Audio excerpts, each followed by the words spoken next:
He's in the building!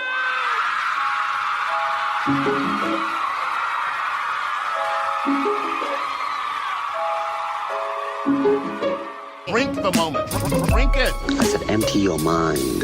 Coquettish and coy. Ow. Ow. What? Yeah, there's people that are dying. The wickedly talented. More than great. It was historic. Crack is World. Oh, good for you. I have to apologize. One of the hottest. Hello, and welcome back to The Reheat, a podcast that re-examines the hottest celebrity news and scandals of yesteryear and asks, how would we react to the same events if they transpired today? I'm your co-host, Sadaf and Sarah. And I'm Sarah Sahagian. This week, we'll be discussing the evolution of Camilla Parker Bowles, now the Duchess of Cornwall. When Princess Diana tragically died in 1997, the public largely blamed Charles, and by extension his mistress, for her untimely death. But in 2021, it's time to ask whether Camilla was unfairly scapegoated for the end of a dysfunctional marriage that never should have happened in the first place.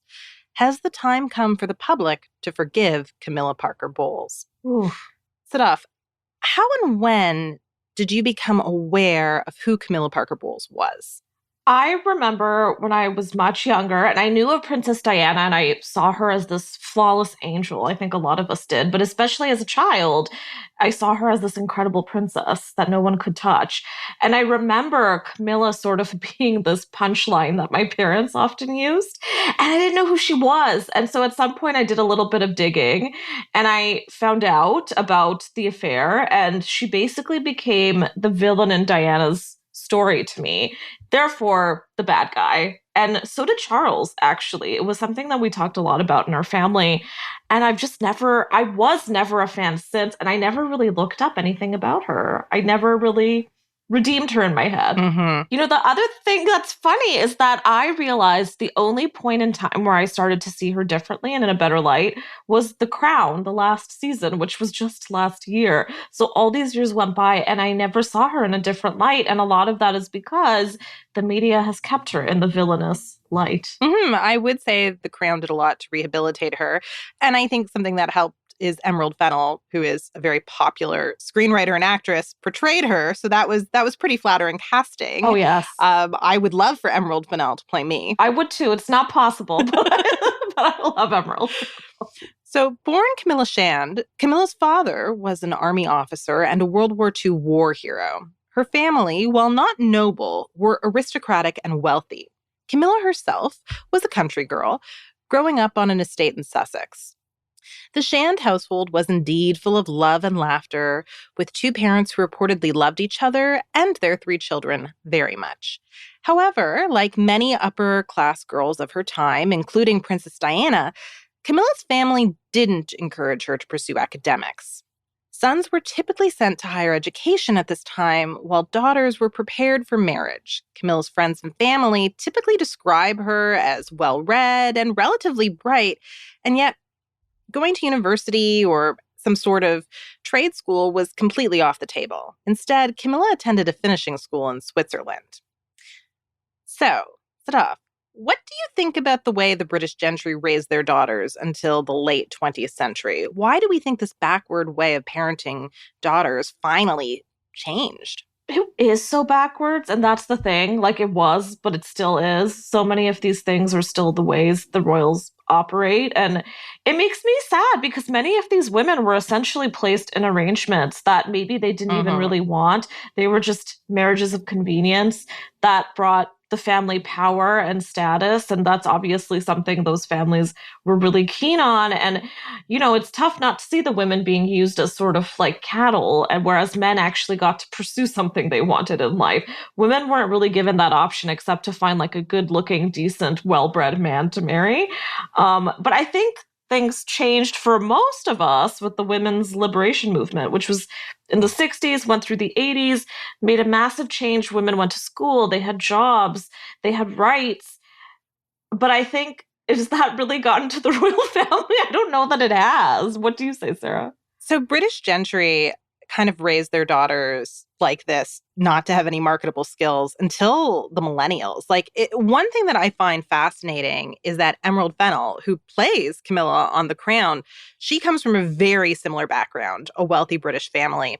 But she attended Oxford and was encouraged to have a career. I mean, she's been a showrunner, an actress, an Academy Award-winning screenwriter.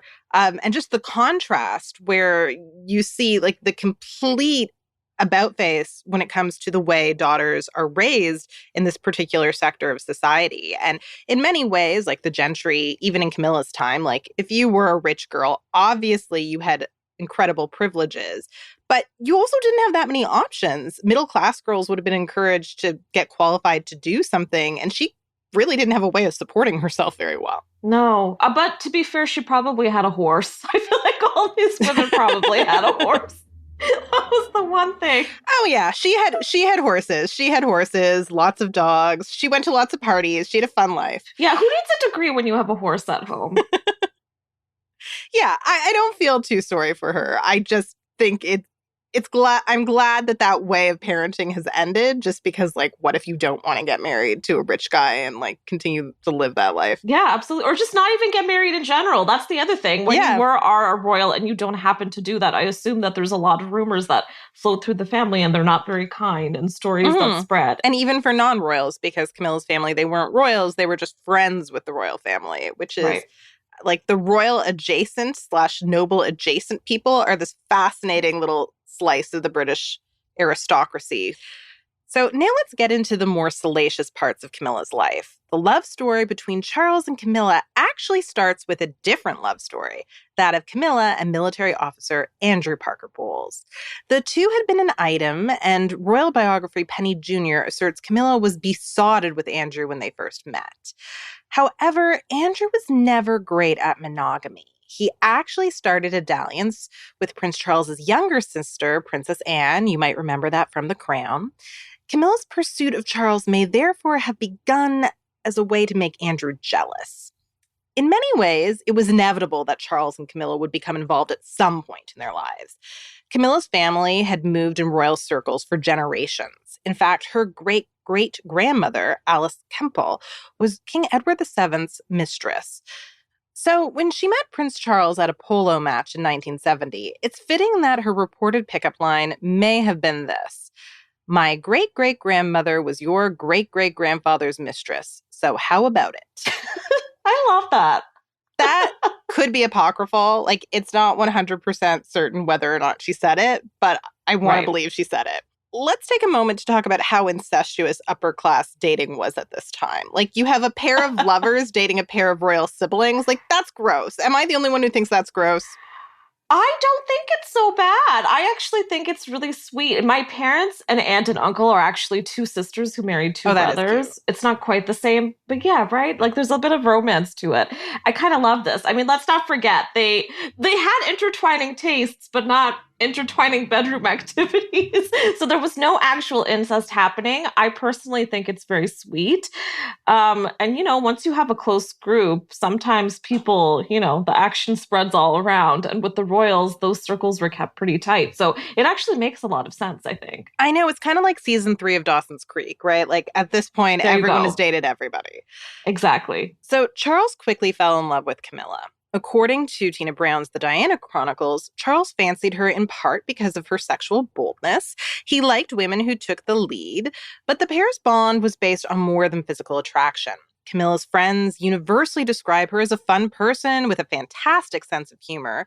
Both she and Charles enjoyed polo, the great outdoors, reading, and watercolors. The two dated for around 6 months before Charles was deployed on a mission with the Royal Navy. While he was deployed, Camilla didn't wait around. In fact, she married Andrew Parker Bowles in 1973 at the age of 25. Brown's book argues, "My view is that the love of Camilla's life was not Prince Charles, but the man she married first, Andrew Parker Bowles. Her dalliance with Charles had been fun, flattering, and sexy, but her friends knew all along that her consuming passion was Andrew." So, do you believe Brown's thesis that Camilla loved Andrew best? I actually personally do. I feel like he might even be the one that got away. And one thing I have to say I love is when women do not wait around for any man. And she didn't do that. And that makes me really happy. She went and followed her heart. I really love that. What do you think, Sarah? Do you buy it? Oh, I think that you can have more than one love of your life. Yes. I think that probably Andrew was her first love. And at the time she married him, I do believe she loved him more than Charles. I, however, think that once she realized he was a bad life partner, she learned to appreciate Charles. Sometimes you have to learn to appreciate the person who actually is your best match. That person is likely not the guy you wanted to date in your early 20s, in my opinion. At least that is my experience. We've had conversations about this. I actually completely agree with you. And I think you make such an excellent point. You know, we can all fall in love with more than one person. And isn't that kind of great that life doesn't work like that very simple fairy tale where there's one person and then it's the two of you forever? How great that you can have more than one person in your lifetime who you just adore and have these great times with. And the funny thing to me, though, was Charles actually the better guy for her? It's tough to say because clearly both of these relationships did not pan out very smoothly. But these were her two options. I almost kind of wish she found a third.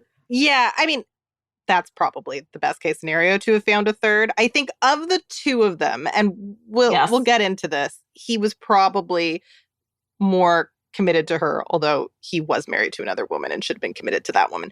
Okay. Yeah, and it does sound like they were very compatible. I'll say that. They were. As gaga for Camilla as Charles was, marriage wasn't a realistic possibility for them in the 1970s. For one thing, Camilla was Catholic, which at the time would have been controversial. According to the Act of Settlement passed by British Parliament in 1701, the British sovereign was legally required to marry a Protestant.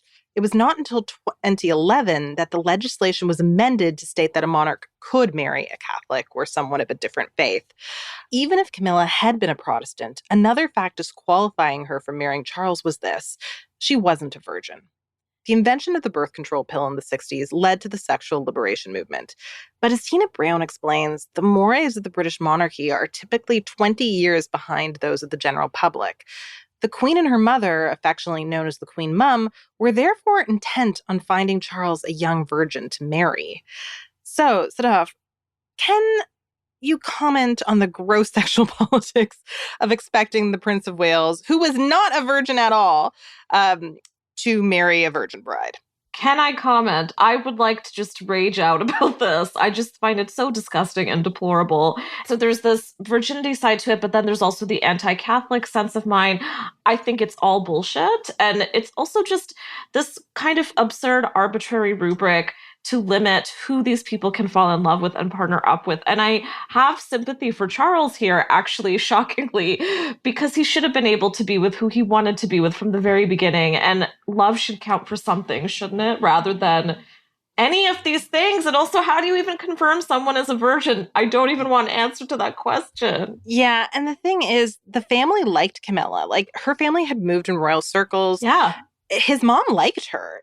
The issue wasn't that she wasn't suitable in terms of her personality. Like, she probably would have, from the very beginning, made a good Princess of Wales in terms of, like, understanding the royal role, right, and doing it the way they wanted her to do it. I'm not saying that she would have been as much of a superstar and as compassionate and amazing as Diana, but, like, she would have fit in with the family. They would have liked the way she performed the role. I think so, But she was too. disqualified by these two silly things. And so she's this victim of misogyny in the royal family, like, which we know is a white supremacist, misogynist institution. Like, we know that. And it's interesting the way it factors into the story. And, like, everything that happens subsequently, everything that flows from this, all of this tragedy starts with this anti-Catholic bias and this super sexist prizing of virginity. Yeah, the misogyny runs deep, and they played themselves. They could have had who they wanted. He could have had who they wanted. Everybody could have been happy. It's just such a massive error to me. Yeah, and it would have been such a great way to modernize without really changing very much, to be like, okay, we're going to change the rules so we can marry a Catholic, which is not a huge change, especially because, like Kate Middleton, Camilla would have converted, right? So William was allowed to marry Kate Middleton, who had been born Catholic, but she also converted to Anglicanism and their kids are Anglicans. So, like, this wouldn't have been anything. Like, it would have been such a non-issue. Right. So while Charles played the field looking for his princess, Camilla was never far away. In fact, Charles was good friends with both Camilla and Andrew. The Prince of Wales played on the same polo team and was their son's godfather. Speaking of intertwined. Yep. Unhappily for Camilla, Andrew began cheating on her soon after their nuptials. According to the Duchess, an unauthorized biography of Camilla written by Penny Junor, Camilla's friendship with Charles became romantic again after the 1978 birth of her second child, Laura. Charles did date prospective princesses throughout this time, but it was obvious that Camilla came first. While dating Anna Wallis, the daughter of a wealthy Scotsman, he couldn't resist making out with Camilla at a ball. To make matters worse, Anna Wallis and Andrew Parker Bowles were both in attendance. Oh my God. Andrew reportedly remarked, quote, "The Royal Highness is very fond of my wife, and she appears to be very fond of him."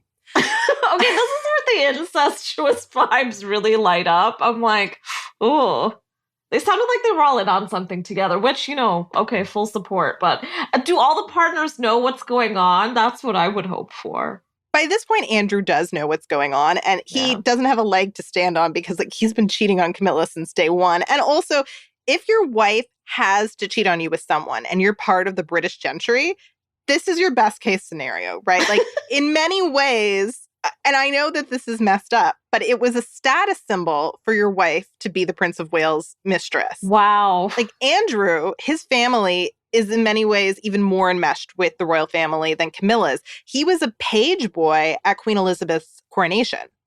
So he also is enamored with the royal family, right? Like, that's why this was accepted.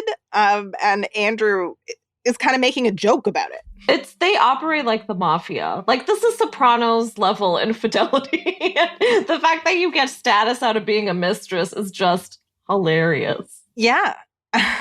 But one thing that I find fascinating is that when you look at Camilla's sort of her youth, her young life, she and Diana have a very similar trajectory. She marries a guy that she's in love with, but he probably doesn't love her back. He starts cheating pretty quickly, and then she's miserable after the birth of her second child, and she starts looking for companionship elsewhere outside of her marriage. Like, they actually, in an alternate universe where the other man in Camilla's life was not Charles, I feel like these two could have been confidants. If the circumstances were just slightly different, I could see them hitting it off and it would have been great. And maybe that could have happened, but maybe they never would have even met otherwise. It's interesting. Yeah. I mean, one of the great tragedies of a lot of these stories is that men mess everything up for the women in them. Not just in these stories.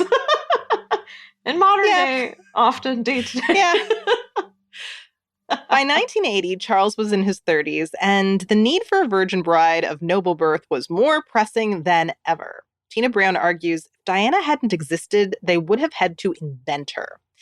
Lady Diana Spencer was the daughter of John Spencer, who inherited the famous Earl Spencer title in 1975. A fact that would have made Charles and Diana's courtship awkward in a normal community was that he had once dated her elder sister, Sarah. But with such a shortage of eligible young virgins, Charles could hardly be choosy.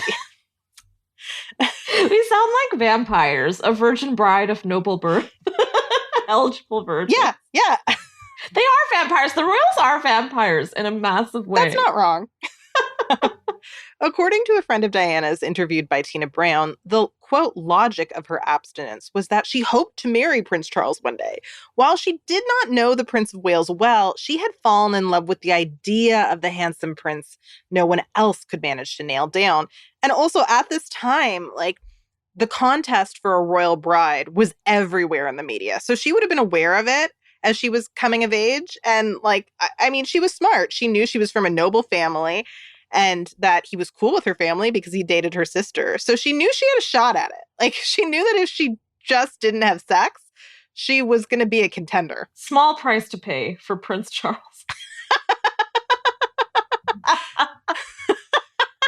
It's so amazing that people actually thought that in the 80s. Like, that was a genuine thing. He was a heartthrob at this time. I don't know why. Like, that is a sticking point for me. But I do wonder if it was just the fact that he was a prince and an eligible prince. So then, therefore, people placed hotness onto him because I don't see those things gelling together. Never have. Sorry, No. Charles.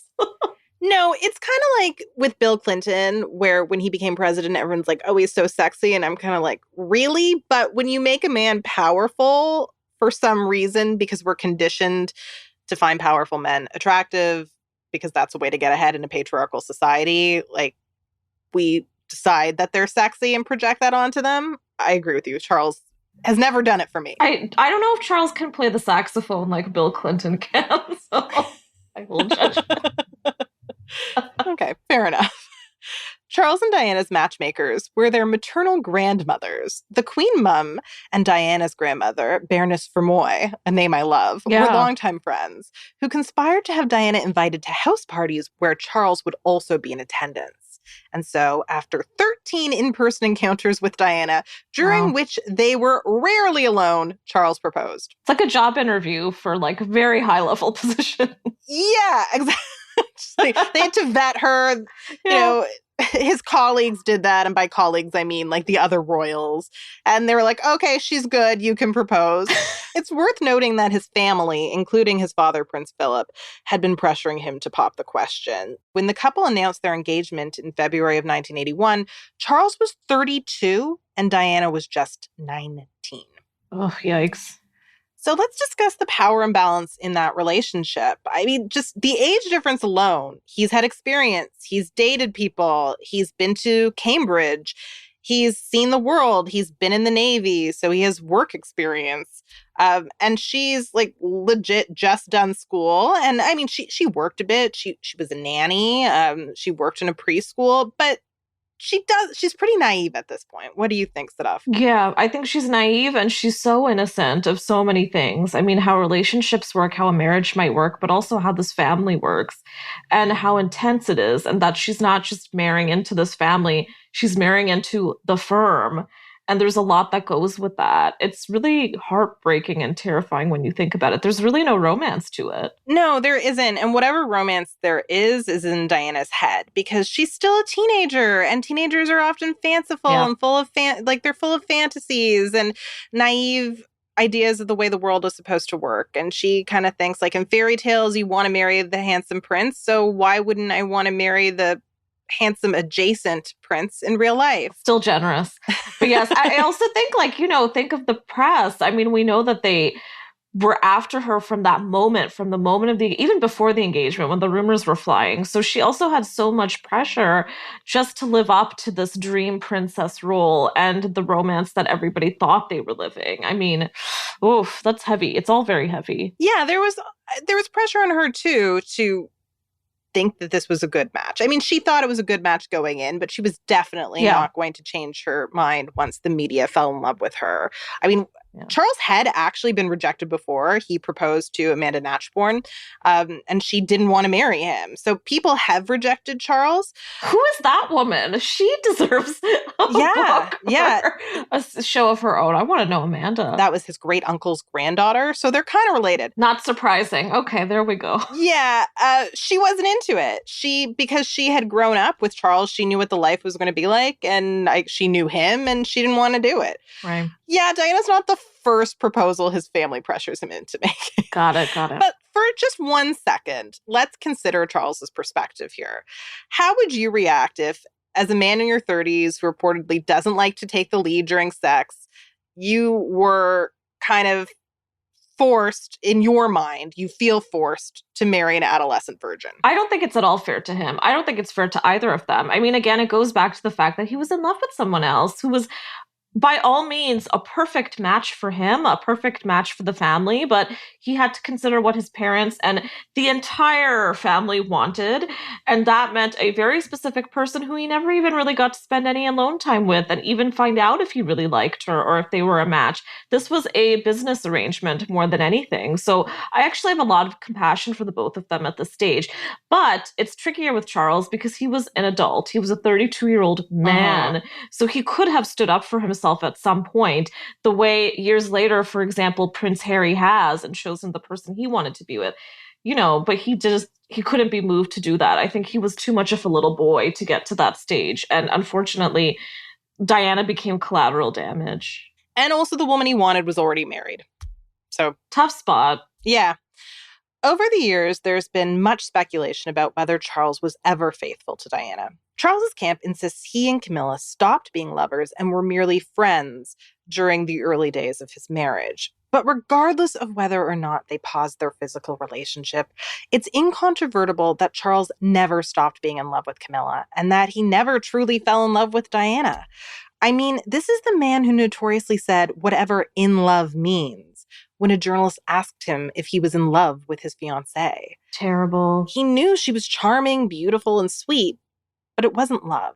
In the words of Tina Brown, the trouble was that Charles was married already. He called and wrote to Camilla regularly while on his honeymoon.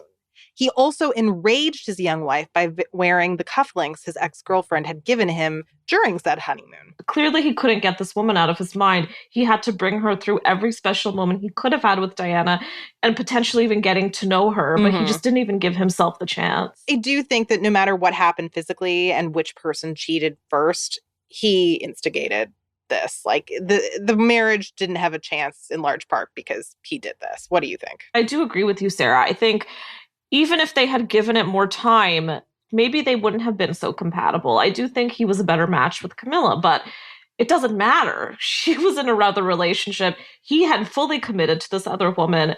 You give it a shot if that's what you've chosen, which he did ultimately choose. No one held a gun to his head.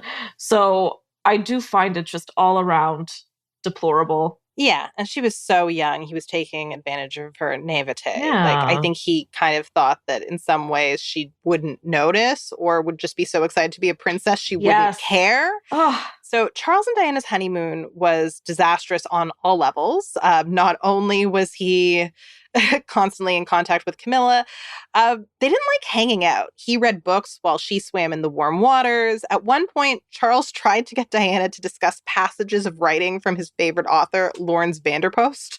It sounds like going on holiday with your grandfather. It just sounds awful. I feel so much for her because I feel like they were such opposites. What hell, to be honest. Yeah. So everyone always says Charles is an old soul, but the problem was he was an old soul with a much younger wife. So he's acting like her great uncle, basically. Yeah.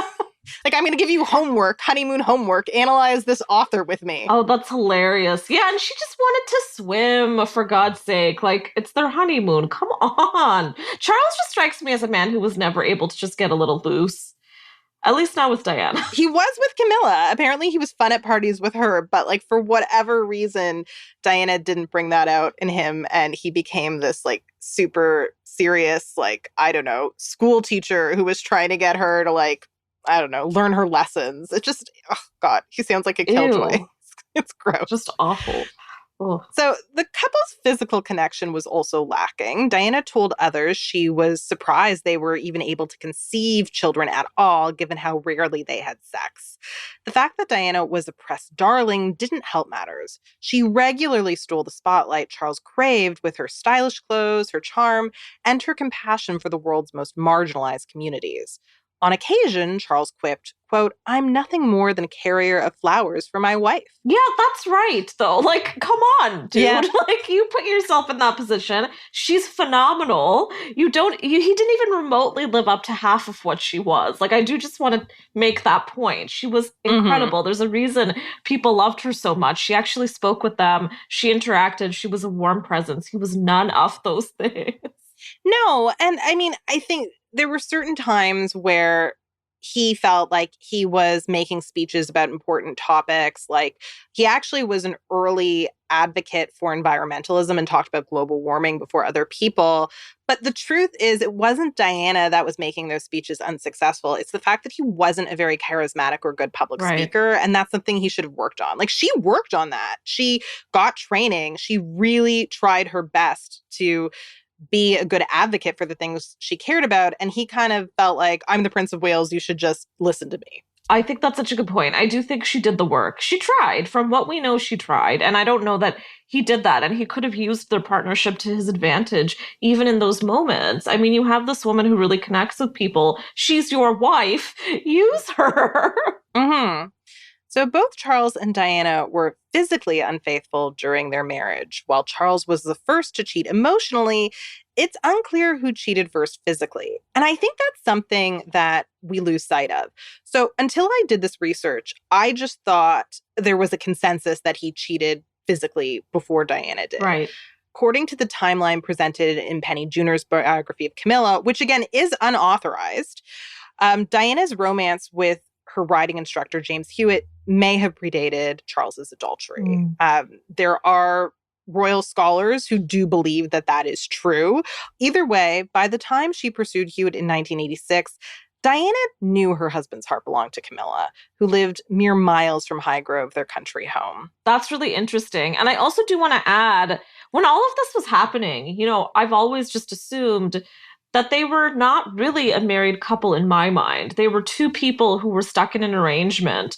Infidelity is a strong term for whatever these two were doing, considering that they weren't really in a marriage. And they knew it, but maybe the world didn't really know it. The problem is these two hated each other so much that unlike Andrew and Camilla, who were able to make that work for a very long time and got along in public, and their kids had no idea that they were cheating on each other. It's amazing. Charles and Diana fundamentally didn't like being in the same room with each other. Yeah. Like they really shouldn't even have been friends, like let alone married partners. Like they just got on each other's nerves. So returning to Charles and Camilla, for several years, the two of them enjoyed a discreet, secret romance. In their free time, the couple met up at their friends' houses for trysts.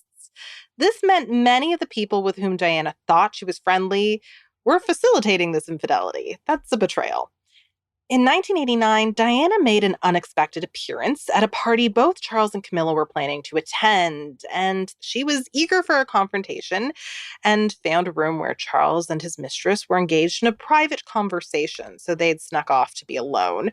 When you know your wife is there, can't you give it a rest? Like, I don't understand. I do think he was a little bit obsessed. Yeah, that's true. She asked to be left alone with Camilla at this time when she found the two. In a pretty egregious act of cowardice, Charles obliged by leaving the room and fleeing his wife's wrath. Like, he left his mistress alone there. Like, that is so cowardly. It was like, she's got this. And maybe she did. I do feel like she was that person in the relationship. According to the memories Diana shared with Andrew Morton, she said the following during this encounter. I know what's going on between you and Charles, and I just want you to know that. She said Camilla's response was this. You've got everything you ever wanted. You've got all the men in the world in love with you, and you've got two beautiful children. What more could you want? Diana's rejoinder was simply, I want my husband. Oh. For her part, Tina Brown doubts Camilla actually responded in the way Diana describes. She believes, based on Camilla's calm temperament and upbringing, it's far more likely she didn't say anything at all. However, Brown also stipulates that everything Charles and Diana said about each other in the early 90s, when they were jockeying for position in what would be dubbed the War of the Waleses, should be taken with a grain of salt. After all, each of them were determined to survive the dissolution of their marriage with minimal damage to their social standing. And this one is maybe a dumb question, but why did Diana care so much? Wasn't she also having affairs? Why do you think she still wanted to have this confrontation? I think it's actually such a good question because I think this is a big point for a lot of people that they get stuck on, and I understand. In my opinion, from what I have read and what I know, I have always gotten the sense that she really did try. She tried with him. She wanted to give it a go. They had kids together. And she cared about those children more than anything else. And I think she wanted to be able to have this family unit for them. And I don't think Charles ever gave it a shot. And we can make that assumption just from what he would say about Diana to the media. Well, she's in love with me. I know that much. I mean, you know, it's so clear. I don't think there's even room for speculation. I think it was always pretty obvious. So I can understand why she cared, because that's your family and you went through hell to be able to make it happen. And she was really, really tortured by the press and by that family for so long. And to have this woman constantly coming in and pulling him away and pulling him to the side, it must have been just this terrible thing to have to deal with on top of everything else. What do you think, Sarah? Yeah, I get it, right? And also, as far as she's concerned, the reason she had an affair was because her husband had one first, right? And she just wanted some companionship and affection. She wasn't getting her needs met emotionally. He wasn't having sex with her. And she's a young woman at this point. I think she feels like she was forced into it, which to a degree, like if you don't want to have this very lonely life, she was, right? Like, I mean, there was no gun to her head, but it's pretty bleak to think that until your husband dies, this is going to be your marriage unless you step out on him.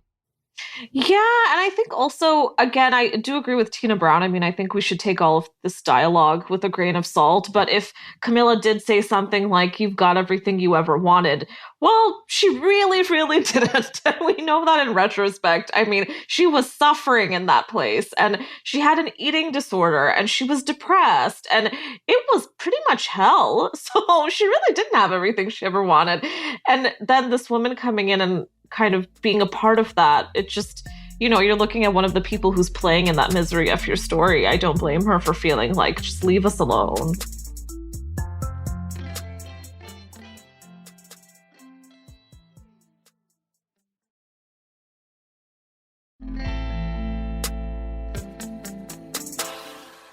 Charles and Camilla's affair may never have become public knowledge had it not been for Diana herself. Charles had no intention of causing a scandal by divorcing a future queen, but Diana didn't want to be trapped in a loveless marriage for the sake of the monarch. She wanted out, and she found an exit ramp in Andrew Morton. Diana furtively fed the British journalist the story of her life. These revelations became the basis of his book, Diana, Her True Story, which was originally published in 1992. The book revealed a series of traumatic experiences, including Diana's multiple suicide attempts. Particularly salacious was the revelation that Charles had a long-time mistress. Overnight, Camilla went from a private person to the most hated woman in England. She was the other woman, branded the whore who'd made the people's princess unhappy. Paparazzi swarmed her house, making it nearly impossible to leave without being photographed. When Camilla did venture outside her home, she would crawl through the bushes upon her return, wanting to avoid the cameras. Media coverage of them, often subtly or overtly, mocked Camilla's appearance as a woman 14 years older than Diana.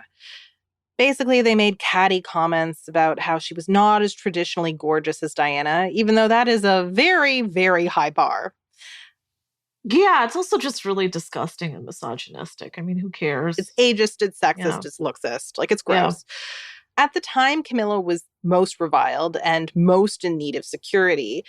This was when she actually had no royal protection. She wasn't technically royal at this time. She was just a royal mistress.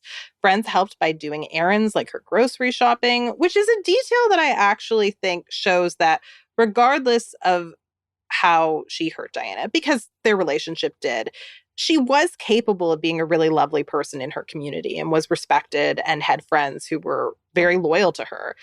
Perhaps most upsetting to Camilla was that her children learned of her infidelity in the newspapers. Both Andrew and Camilla were seeing other people by this time, but they got along well in front of the kids who had no clue their parents weren't in love. So, Sadaf, do you think the press coverage of a royal affair would be less sexist today if it were revealed that Prince William had a longtime mistress? It's so hard to kind of see how this would go. I don't think Kate Middleton has the level of love that Diana did. Diana was just so everything to the whole world. And even though Kate is so popular, I just don't think it's quite the same story. But hey, if there was the level of evidence that came out with Prince William and another woman that there was with Prince Charles and Camilla, I do think that's a different story. And then maybe he would actually get some comeuppance, but he's still going to be the king. Well, maybe. So yeah, I don't. Whatever would happen, it wouldn't last very long. No, Kate is what would happen if Laura Bush had become a princess. Oh, like Laura Bush as first lady, who wasn't controversial, advocated for good causes, but the most innocuous causes, like libraries, right? And, so that you didn't really have an opinion on her. Even if you hated her husband, which many of us did, you're kind of like, she's fine. Whatever. She's so milquetoast. Such a good point. And yes. I think that Kate has intentionally cultivated that, right? I think she knows that she shouldn't outshine her husband strategically. Perfectly put, yeah. And I think that this is intentional, right? That's my opinion of Kate. I think she's quite shrewd. Yeah. In 1992, Charles and Diana's official separation was announced in British Parliament by Prime Minister John Major. Shortly after the Wales' separation was announced, Camilla went from being hated to humiliated. A mashup of a series of private phone calls between Charles and Camilla recorded in 1989 was leaked by the press in early 1993. While it is still unclear how the tape got out and why, the scandal caused a stir. Typically referred to as Tampon Gate, the tape includes a substantial amount of dirty talk, including the infamous comment where Charles says he would like to, quote, live inside Camilla's trousers. He jokes about turning into a Tampax in order to make that dream a reality. However, much of the tape is actually quite sweet in tone. Charles discusses a speech he has recently written, and Camilla sounds genuinely interested in it. She asks to read it. Both profess their love for each other multiple times, and both lament when it's time to hang up the phone. Well, I remember listening to this, and I remember thinking it was actually quite sweet. You've got to listen to it all and have an open mind.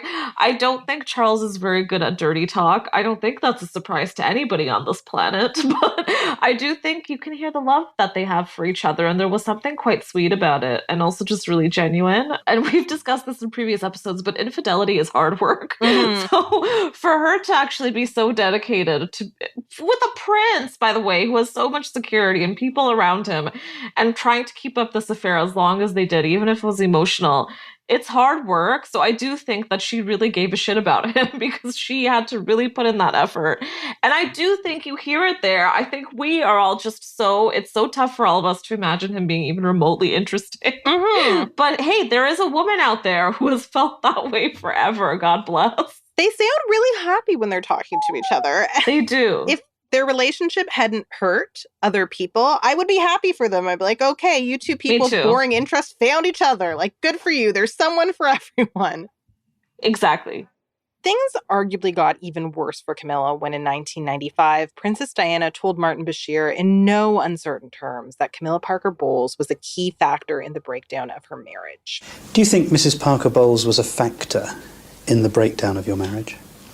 Well, there were 3 of us in this marriage, so it was a bit crowded. Oh. Camilla was now so reviled that the Queen herself, who had been fond of Camilla when she was young, wanted her banished.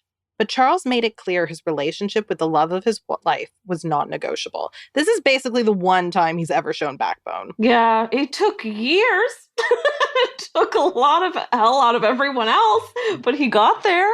Yeah. During this time, Camilla's own marriage to Andrew Parker Bowles also ended.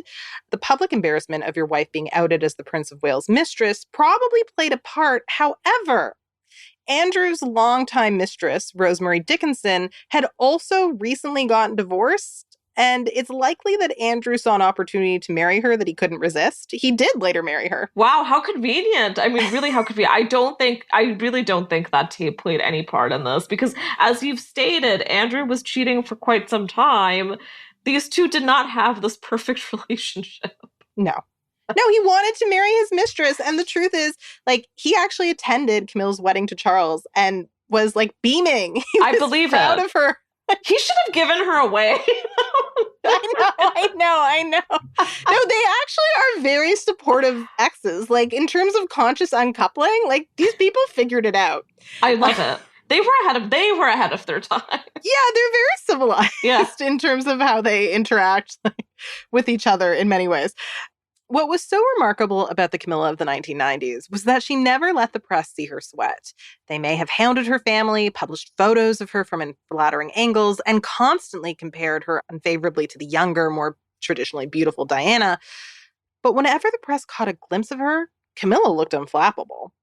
Camilla's patience and poise were starting to pay off by July of 1997, when the newly divorced Charles threw his longtime love a 50th birthday bash. While it was a private party, this time Camilla arrived at Highgrove via the front entrance instead of sneaking around the back to avoid press scrutiny. It was a clear announcement that the prince no longer intended to hide their relationship. Can you imagine that you're the mistress for someone and then your big day comes when you get to use the front door instead of the back door? I mean, it's just such a stunning metaphor. I'm happy for her. Yeah, it's really demeaning. The fact that, like, she couldn't use his front entrance until, like, 1997. Perfect. Yep. But this repackaging of Camilla as a royal consort was put on pause by a horrific tragedy.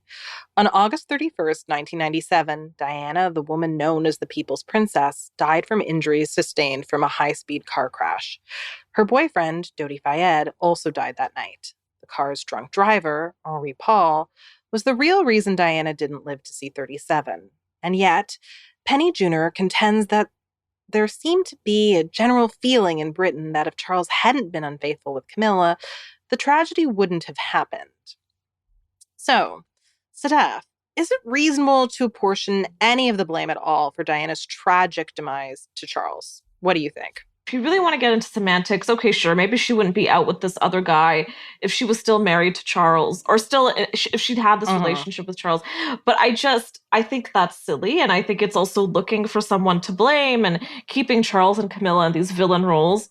I do still not like those two very much, particularly Charles, but I don't think that had to do with her death. It was just this terrible accident. And, you know, when you love someone so much, you want to blame somebody, but I don't see it here. What about you, Sarah? I don't see it, and I really don't see it for Camilla, right? I mean, Charles was her husband, but blaming the other woman, I think, is just, it's irrational and it's misogynistic. I don't think it's acceptable. I understand that, like, Diana was so beloved that people were not thinking rationally when this happened. Yeah. And there was this impulse to lash out against somebody who had undeniably hurt her at some point in her life. But there were so many other factors. I mean, it was just such a complicated death. They also weren't wearing seatbelts because in Britain, it's customary for people, at least at this time, not to wear seatbelts, right? So, like, there's so many different factors that you could have blamed. I mean, her bodyguard really shouldn't have let her get into a car with somebody who was drunk. Yeah. I'm not blaming him at all. But I'm just saying, like, there are so many other factors that came into play. They were also being chased by the paparazzi. Like, this happened, and many horrible tragedies happen for several reasons. And Charles is really, in my opinion, not on the list. Yeah, I agree. Well, at this time, Camilla receded from the public eye, giving space for Britain and Diana's boys to grieve her loss. But Camilla and Charles were eventually rewarded for their patience. In 2003, she moved into Prince Charles's residence, Clarence House, with the blessing of his mother. And 2 years later, the couple were married in a civil ceremony, with Prince William acting as the best man. So his children, at least Prince William, eventually accepted the relationship. To avoid disrespecting Diana's memory as the Princess of Wales, Camilla was given the title the Duchess of Cornwall. Today, the Duchess spends her time supporting charities and attending official functions around the globe with her husband. Some of the causes for which she has chosen to advocate include osteoporosis, sexual assault crisis centers, and the victims of domestic violence. Here's a clip from a 2017 ITV documentary. I have cited this one before. It's The Real Camilla, HRH, The Duchess of Cornwall. That's a long title. In the clip, Camilla gets a chance to discuss why sexual assault centers are of vital importance, and I think she does so articulately. I've talked to women who, 30 years on, have still not reported it. Yes, definitely. So too ashamed yes, definitely. and embarrassed to do so. And that's why our service is so great, because it's the aftercare. They've always got somebody definitely, there they can talk to. Yeah, that's when we talk about complicated female characters and how we want more of them in the media and we want people to be seen with nuance, like I don't think you can find someone more layered than Camilla, right? I really don't. I think she is incredibly interesting, and maybe society is ready to accept her warts and all, or at least try to understand her warts and all. All right, I think it's time for Hindsight is 2021. I shouldn't have done that. This is the segment where we discuss how the two of us may have handled things differently if we were in our subject's shoes. So let's start with you. Oh, I have so many things. And they all have to do with Charles. I just wish that he grew balls or a spine or any of those things and had stood up for Diana or Camilla and just been more of a presence for even what he wanted. He never did that. Not until much, much later when so much damage had already been done. And I wish both of these people had really considered Diana's feelings and had even a smidge of respect for her and what she was going through. it doesn't take a lot. You're in this affair. She was having her own relationships, fine, but there was still room for communication and room for some kind of empathy. And I really don't feel like he specifically had that. And it ended up making Camilla look even worse and impacted her image for years. She will never get past that. What about you, Sarah? So if I had been Charles, I would have searched for a bride in the 80s who was cool with ethical non-monogamy, right? Or whatever they called it in the 80s. Like, who was okay with the arrangement, who knew that I loved someone else and just was fine with that, right? Was fine with me being with another woman. Because I think if it had been on the up and up and everyone had consented and been happy, if it had been more like an arrangement Camilla and Andrew had with each other, everything would have been fine, right? It wouldn't have been this tragic fiasco. So that's what I would have done. But he didn't really have a lot of courage at this point in his life. So he didn't advocate for what he wanted. I mean, he probably should have just fought to marry Camilla when he wanted to. But given that he was probably younger than he probably was too young to get married at the time. Like, they wanted him to do his military service first, right? Like, and she was in love with Andrew. That was never going to happen. So what could he have done to make the best of being in love with a married woman? Well, he could have found a wife of his own who was cool with that. Oh, 100%. Yeah. And I think it's really fascinating the way that this entire drama changed things so much generations along. I just wish that they would move a little bit faster because this family is still living way back in the past.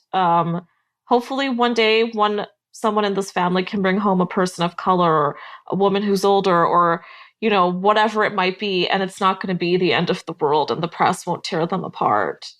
The one thing about the royal family that keeps me coming back, even though I know they're problematic, is that these stories are always interesting, even when they're horrifying, what happens. Yeah, I absolutely agree.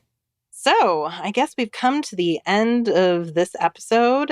My conclusion is simply that Camilla Parker Bowles and Prince Charles met almost 50 years ago. The affair certainly hurt people, including the late Princess Diana. However, their love story appears genuine.